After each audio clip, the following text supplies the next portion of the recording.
pour épargner. Je prends les 20% pour épargner. Mais dans les 20%, je n'épargne pas seulement, j'investis. Donc dans les 20%, j'ai l'épargne et j'ai l'investissement. Et aujourd'hui, on va se poser la question, comment j'investis? J'investis, je peux investir dans plusieurs activités. Je peux investir, il y a plusieurs types d'investissements. Mais l'investissement qui est prépondérant aussi, c'est l'investissement en soi. Parce qu'on constate qu'il y a beaucoup de personnes qui travaillent peut-être depuis 2 ans, 3 ans, 4 ans, 5 ans, 10 ans, mais qui ne se forment jamais. Je vais vous expliquer de façon simple comment l'investissement en soi peut vous rendre très riche. Je prends le cas de quelqu'un qui travaille déjà, qui a peut-être 5 ans d'expérience dans son secteur d'activité.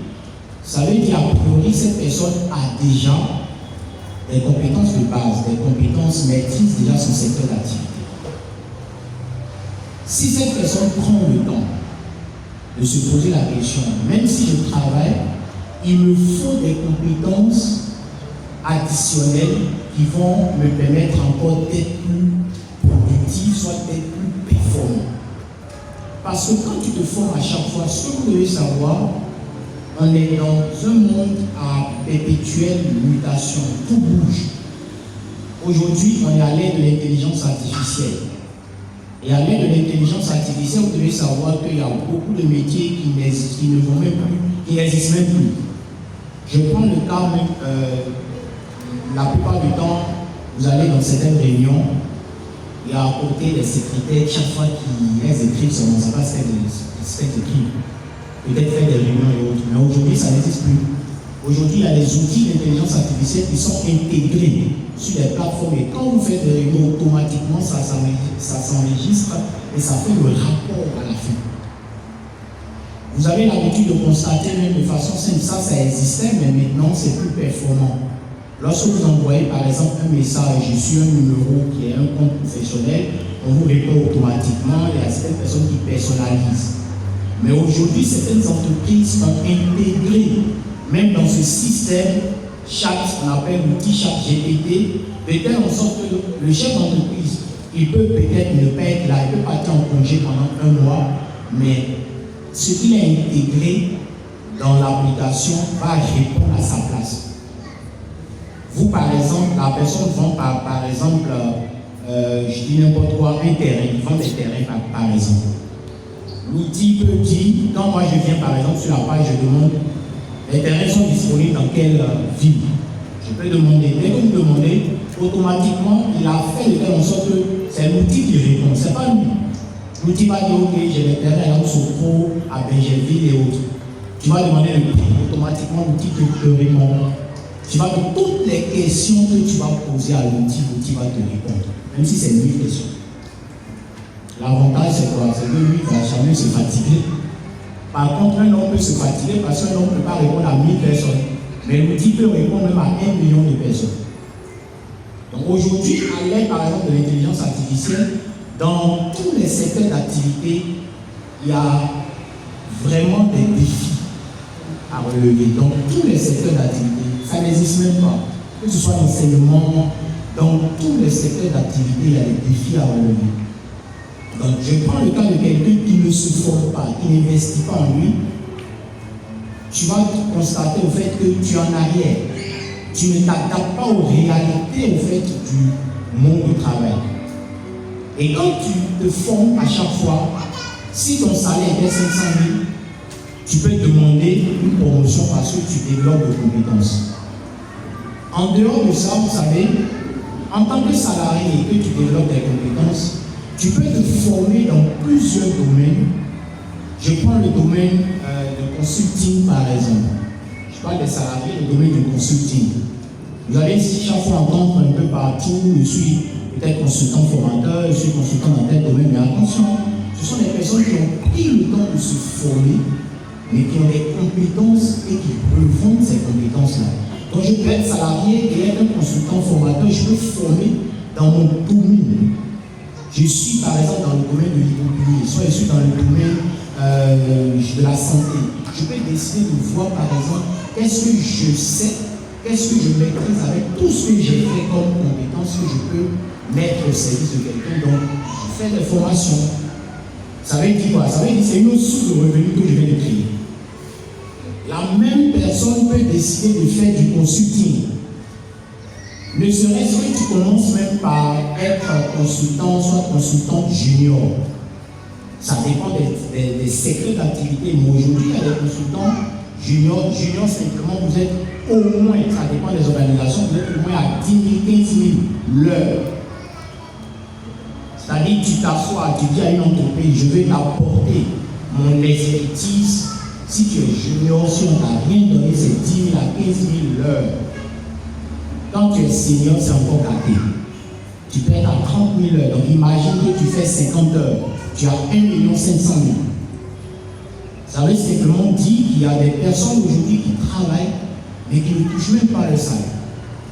Tout simplement parce qu'ils ont su développer des compétences additionnelles, ils ont su investir en eux et aujourd'hui, ils portent la casquette de consultant et ils travaillent pour les organisations internationales, pour les entreprises. Donc, il faut penser à ça. C'est indispensable. Il faut investir en vous. Investissez en vous. Et ça développe même une confiance en soi. Parce que quand tu connais, tu n'as pas peur. Quand tu connais, tu ne trembles pas. On t'appelle, on peut te solliciter à n'importe quel moment. Tu arrives à gérer ton agenda. Les week-ends sont faits peut-être pour aller donner des formations. C'est une source de revenus. Tu peux être sollicité par des entreprises parce que tu es bon dans ton domaine, en dehors de ton salaire. Donc tu as créé, à travers cette formation, à travers ces compétences que tu as développées, tu as créé 2 sources de revenus là, en plus de ton salaire. Donc ça, c'est des stratégies on ne dit pas parfois, mais c'est très utile. C'est très utile. Donc, on est resté dans notre règle, on a fait le 20, ça, il reste le 30. Le 30, ce sont les dépenses discrétionnaires. On appelle ça, ce sont les dépenses discrétionnaires. Les dépenses discrétionnaires, c'est tout ce qui n'est peut-être pas nécessaire, mais qui participe, soit qui contribue à son bien-être. Je prends le cas des loisirs, des divertissements, je dois voyager, je dois aider quelqu'un, je dois participer à telle activité, je dois par exemple contribuer pour des actions, peut-être au niveau de mon groupe, je dois sortir de l'argent pour pouvoir peut-être donner à quelqu'un, je dois peut-être m'offrir un cadeau, ça dépend. Mais les 30%, c'est pour ça. Les 30%, c'est pour ça. Mais ça dépend. Si par exemple, vous n'avez pas assez de dépenses dans ce sens, vous pouvez peut-être affecter un petit pourcentage que vous allez ajouter sur les 20%. Donc ça dépend de comment vous allez vous structurer, ça dépend de comment vous allez planifier votre budget. Et c'est très important. Il y a beaucoup de personnes qui ignorent, il y a beaucoup de personnes qui ne le font pas, mais c'est très important. Normalement, quand on vous pose la question de savoir quelles sont vos dépenses par mois, vous ne devez même pas réfléchir. Vous devez dire, voici mes dépenses par mois. Dans le transport, je dépense, dans l'alimentation, je dépense, dans le loyer, voici ce que je dépense. Ça doit être un réflexe. Ça doit être un réflexe. Mais il y a beaucoup qui ne le font pas. Et quand on ne le fait pas, parce que comme vous le savez, les finances, soit l'argent a beaucoup de principes. Et si on ne respecte pas ces principes, c'est très grave. Et un autre point qui est indispensable, si on veut par exemple se développer, si on veut par exemple construire sa vie et aller au-delà et atteindre ses objectifs, très important, en plus de tout ce qu'on appelle compétence, c'est le réseautage. Le réseautage. Je vous en prie, ne vous amusez pas avec selon les analyses, plus de 53% d'opportunités s'obtiennent par réseau. Le réseautage.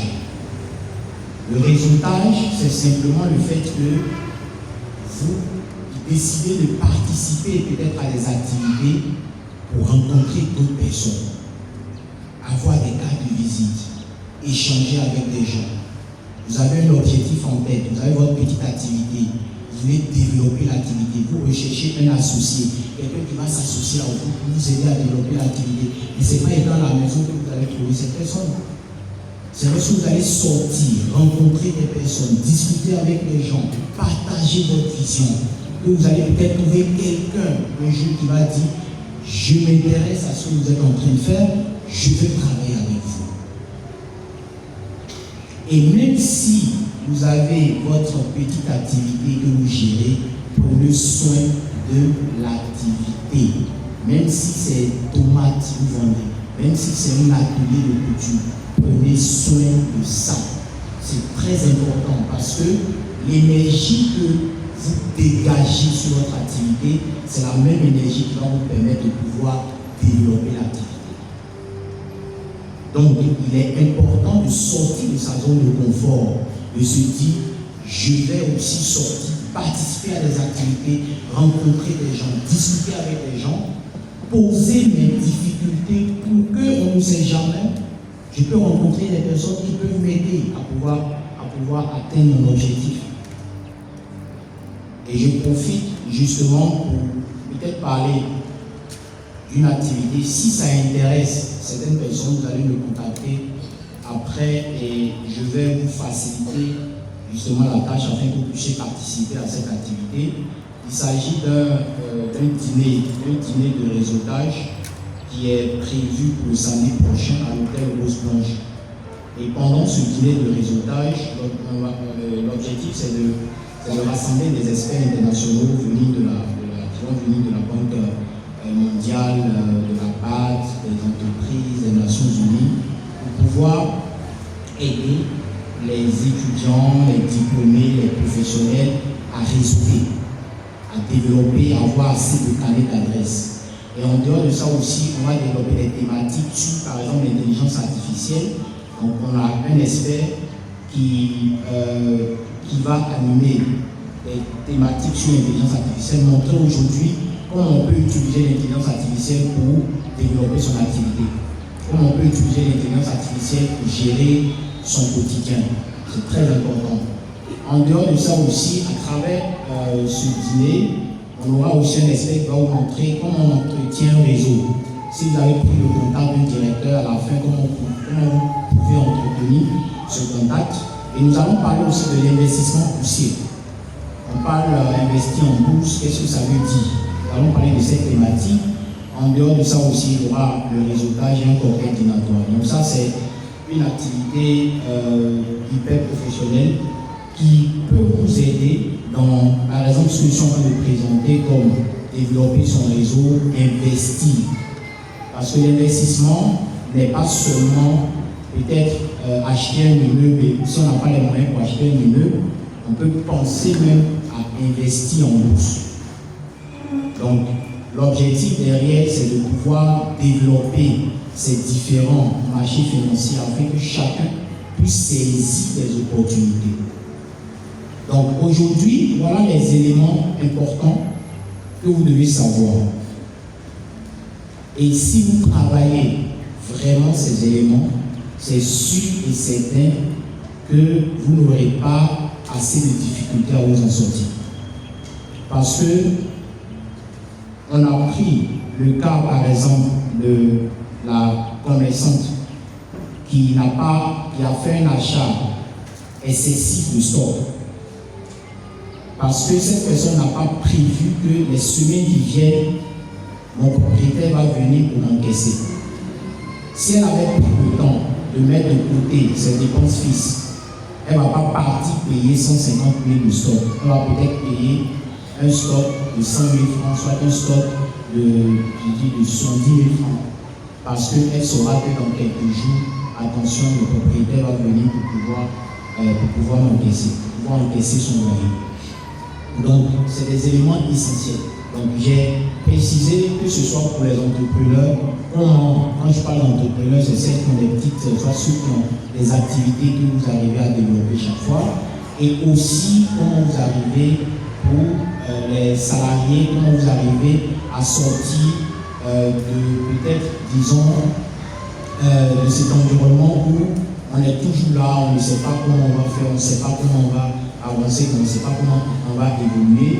En tant que salarié, vous pouvez faire beaucoup de choses. Il y a d'énormes opportunités qui s'offrent à vous. Et aussi, on ne doit pas aussi oublier le cas peut-être parce qu'on peut avoir des étudiants ici aussi, des étudiants, des étudiantes. Ce qui est important aussi, vous pouvez, à travers ce que vous faites, développer assez de capacités. Et au niveau des étudiants, je dirais que le meilleur investissement que vous devez faire, c'est en vous. C'est en vous. En termes, par exemple, d'investissement, c'est en vous. Et aujourd'hui, vous pouvez décider, avec ce que vous gagnez, soit avec vos petites activités, vous pouvez décider d'épargner. Vous pouvez décider d'ouvrir un compte épargne, je pense que c'est gratuit dans les banques, un compte épargne, et chaque mois, même si c'est 10 000 francs, c'est très utile en tant qu'étudiant. Et ces 10 000 francs que vous épargnez, soit ces 20 000 francs que vous épargnez, vont vous aider à faire quoi? Vont vous aider à pouvoir vous former. Parce qu'aujourd'hui, les compétences, tout ce qui se fait avec le système éducatif dans la réalité, ça fait qu'on ne peut pas avancer avec nos diplômes. Parce qu'un diplôme, c'est une présomption de compétence. Un diplôme n'est pas une compétence. Donc si tu as un diplôme, il ne faut pas te dire que tu vas sortir pour trouver travail. Tu ne vas jamais trouver travail. Le diplôme te permet c'est juste peut-être une clé, mais ce n'est pas suffisant. Il faut ajouter à ce diplôme les compétences. Et ces compétences-là, ce n'est pas à l'université, on va t'apprendre. On va t'apprendre lorsque tu vas participer à des formations, lorsque tu vas participer à des formations professionnelles, mais orienté en fonction de ton objectif, orienté en fonction de ta vision, mais aussi identifier les secteurs qui sont porteurs. Moi, ça me fait mal aujourd'hui, on rencontre encore plusieurs jeunes qui sont orientés dans des secteurs où peut-être en espace d'1 an, 2 ans, sont des secteurs qui seront en quelque sorte fermés parce que le développement de la technologie est en train de supprimer, de faire disparaître assez de métiers. Donc, prendre ces investissements, prendre l'épargne pour se former soi-même. Aujourd'hui, ne serait-ce que prendre sa connexion Internet, on a peut-être l'habitude de prendre pour pouvoir, comment on appelle ça, pour pouvoir suivre les buzz et autres, mais se former. Il y a des formations qui sont faites gratuitement. On peut se former gratuitement. On peut avoir plusieurs certifications. Imaginez que vous venez dans une entreprise et vous dites, moi j'ai une licence, soit j'ai un BTS, mais j'ai 10 certifications. Déjà on se lève, on vous salue, on dit oui, ça c'est quelqu'un qui sort de l'ordinaire. Mais ce sont des certifications qui vont te permettre, au moment où quelqu'un qui a pris son diplôme, qui est en train de te dire, qui est en train de courir derrière 100 000 francs, avec toi, ce que tu as pu emmagasiner, lorsque tu as investi en toi, avec ça, toi, tu vas dire non, on doit te payer 500 000 parce que c'est ta valeur. Tu as pris le temps de sacrifier, tu as pris le temps d'investir en toi. Tu as eu confiance en tes capacités qui peuvent te permettre de pouvoir demander 500 000 francs. Mais si tu ne le fais pas, c'est comme on dit non, je vais à un entretien, je tremble, j'ai peur. Non, on ne peut pas avoir peur parce que si tu as non seulement confiance en toi, si tu sais que tu as tout ce qu'il faut pour pouvoir décrocher cette opportunité, c'est plus facile. Donc, si vous êtes des étudiants, des étudiants, c'est hyper indispensable. Surtout, on est dans un monde, maintenant, c'est très compétitif. Même faire un stage va vous demander de l'expérience. Ça veut dire quoi? Rentrer dans un monde qui est très compétitif. Donc, comme le monde du travail est hyper compétitif, vous-même, vous devez adapter ces réalités, ces changements à ce qui se fait aujourd'hui. Donc, formez-vous. Il faut investir en vous. Et je pense qu'à travers ces différents conseils, chacun dans